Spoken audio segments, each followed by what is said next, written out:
Là. Voilà, on est parti. Alors merci Maya de te prêter au jeu.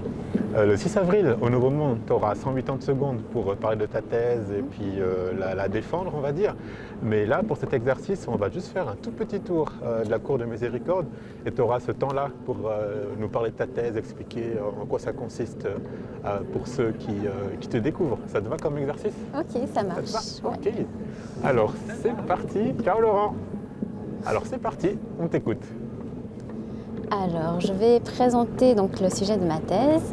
En fait, je m'intéresse à une maladie chronique et invisible et qui fait un peu parler d'elle ces temps-ci, mais qui reste encore assez mystérieuse. Et il n'y a pas encore vraiment d'explication à cette maladie. Et moi, dans le projet de recherche dans lequel je travaille, je m'intéresse surtout aux aspects de la neuroimagerie. Donc en fait, on fait passer des scanners de type TEP et IRM pour essayer de comprendre un peu les mécanismes neurobiologiques qui seraient impliqués dans cette maladie. Et tu as dit le nom, pardon, excuse-moi. Non, je n'ai pas dit le nom. Oui. Mais si les personnes sont intéressées à savoir de quelle maladie je parle, il faut venir le 6 avril au Nouveau Monde donc, pour venir voir ma petite présentation. Ah, ça c'est le teaser, ça. Bien joué. Tu gagnes des points, Maya. Et puis je profitais aussi pour enchaîner et puis te demander qu'est-ce qui te passionne dans le fait de faire de la recherche? Alors avec la recherche, je trouve ça hyper intéressant parce qu'il y a un côté un peu investigation, un peu comme si on enquêtait et on essaye de découvrir la vérité. C'est un peu cette quête de vérité qui moi en tout cas me motive et puis essayer de vraiment comprendre parce que depuis toute petite je suis fascinée un peu partout par la nature et puis essayer de comprendre comment les choses fonctionnent. Donc moi c'est ça vraiment qui me motive et après en plus si on peut faire de la vulgarisation scientifique et rendre accessibles nos découvertes, c'est encore plus intéressant je trouve. Merci beaucoup. Et puis la troisième question, ce serait par rapport à ton domaine de recherche sur la maladie mystérieuse, mais que tu vas dévoiler le 6 avril. Est-ce que c'est un domaine qui t'a toujours passionné ou comment tu es arrivé à ça? Alors, pas cette maladie spécifiquement, mais j'ai toujours eu un intérêt pour les maladies chroniques et invisibles parce que justement, je trouve qu'on n'y prête pas assez attention.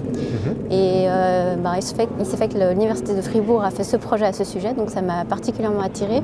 En plus, le fait d'allier ça à la neuroimagerie, qui est un petit peu mon coup de cœur durant le master, pour moi, c'était juste parfait en fait. D'accord, parfait. Alors, on va s'arrêter quelques secondes pour la suite de l'interview. Il y a Christian qui va venir nous rejoindre. Ça va pour l'instant? Oui, ça va. T'es à l'aise? Okay. Et là, c'est le moment de la question angélique. À côté de toi, il y a une boîte avec 4 questions. Tu peux en tirer une au hasard et puis la lire à haute voix et puis y répondre.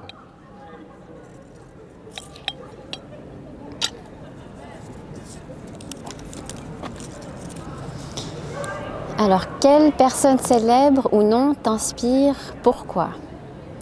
Einstein. C'est peut-être un petit peu mainstream, mais parce que c'est une personne qui a galéré pendant sa scolarité, mais qui ensuite a brillé par la suite de sa carrière. Et moi, je crois que malgré des difficultés scolaires, il faut continuer à croire en soi et continuer à croire en ce qu'on aime. Voilà. C'est juste pour ça, voilà. D'accord. Et quand tu dis qu'il a galéré, qu'est-ce qu'il avait comme...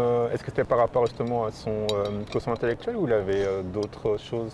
Alors il n'y a pas de diagnostic officiel, mais on penserait qu'il il serait autiste et il avait des difficultés pendant sa scolarité. Il n'avait pas du tout des bonnes notes, il n'était pas très discipliné on va dire, mais c'est après qu'il a brillé quand il faisait de la recherche, notamment en Suisse, entre Zurich et Berne. Zurich et Berne.